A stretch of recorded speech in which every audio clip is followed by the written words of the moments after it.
sambung 7.2a melukis graf laju masa. Okey, so kita lihat contoh 10 pada muka surat 195. Okey.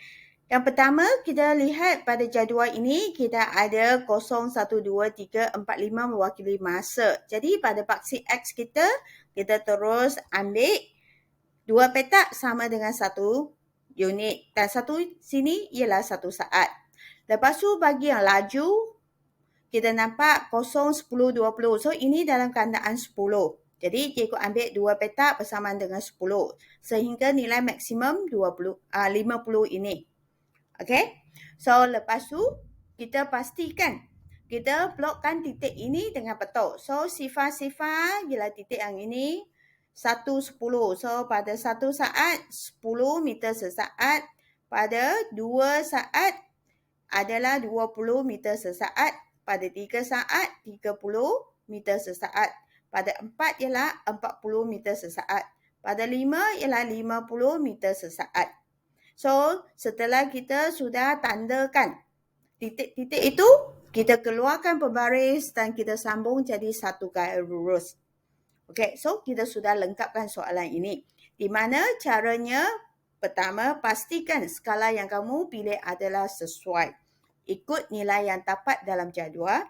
Kedua, masa tanda titik untuk mewakili pasangan titik ini, pastikan tanda dengan betul. Ketiga, sambung titik-titik itu dengan pembaris. Bukan guna cara freehand. Okey. So, ini yang contoh 10. Mari kita tengok contoh 11. Okey. Irata pada buku teks ada perkataan terhadap masa. Cikgu mohon tolong ambil pensel, ambil pembaris, potong tekan 2 perkataan ini. Okey. Jadi, terhadap perubahan laju, sebuah kapal terbang yang sedang mendarat diberi oleh satu formula ini.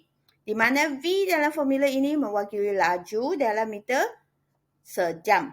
Manakala T adalah mewakili masa dalam unit jam. Okey, kita diminta untuk lukiskan graf laju masa. Graf laju masa, jadi paksi Y ialah laju, paksi X ialah masa. Lepas tu kita binakan satu jadual untuk culat yang diminta. Okey, culat masa yang diminta ialah 0 jam hingga 0.5 jam. Jadi kita tahu yang ini ialah satu garis lurus kan. Jadi sekurang-kurangnya 2 titik. Tapi biasa kita akan ambil 3 titik. Sebab kalau salah satu titik kamu salah kira, kamu akan nampak dia tak jadi garis lurus. So senang untuk kita kena kesilapan masa cari nilai. So biasa cari 3. Okey, so di sini saya ambil 0, saya ambil 0.5. Lepas tu saya tambah kat tengah-tengahnya iaitu 0.25 jam. Lepas tu gantikan sifar dalam formula untuk tempat T. Cikgu dapat nilai V yang sebadan ikut formula ini ialah 800. Apabila T ialah 0.25, kita dapat V 400. Apabila T ialah 0.5, V ialah sifar. Jadi sekarang saya nak tengok jadual ini. Jadi cikgu nampak apa? Okey, saya nampak 0, 0.25, 0.5. Jadi untuk senang dan tak jadikan graf terlalu kecil, kita boleh ambil satu unit itu mewakili 0.1 jam. Jadi 1, 2, 3, 4, 5. 5 petak, cikgu dapat 0.5. Okey, seterusnya yang ini 0, 400, 800. So, kita pilih skala yang sesuai. Kalau kamu nak dia lagi besar, boleh pilihlah 100, 200, 300 setiap satu petak tu kan. Naik ke atas sampai 8 petak. Jadi dapat 800.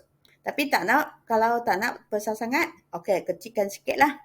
Okey, pilih skala yang sesuai. Tapi dia mesti gandaan Okey, setelah kita bina, jangan lupa keluarkan pembaris dan sambung titik-titik tersebut. Okey, ini contoh 11. Setelah kita tengok contoh, mari kita tengok praktis kendiri 7.2a pada muka surat 196. Ini jadual sudah dilengkapkan. Jadi kita hanya perlu tandakan mana titik-titik ikut jadual.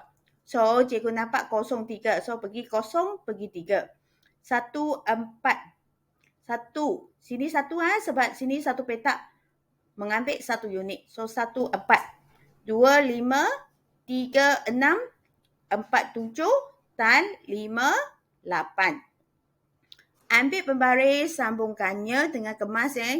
Okey, soalan B pun guna cara sama. Jadi, sifar 30. Okey, sifar 30. Lepas tu 1, 25, 2, 20 dan sebagainya. Pastikan sambung dengan pembaris. Dan apabila kita label paksi, jangan lupa tuliskan unit yang berkenaan. Okey? So, yang ini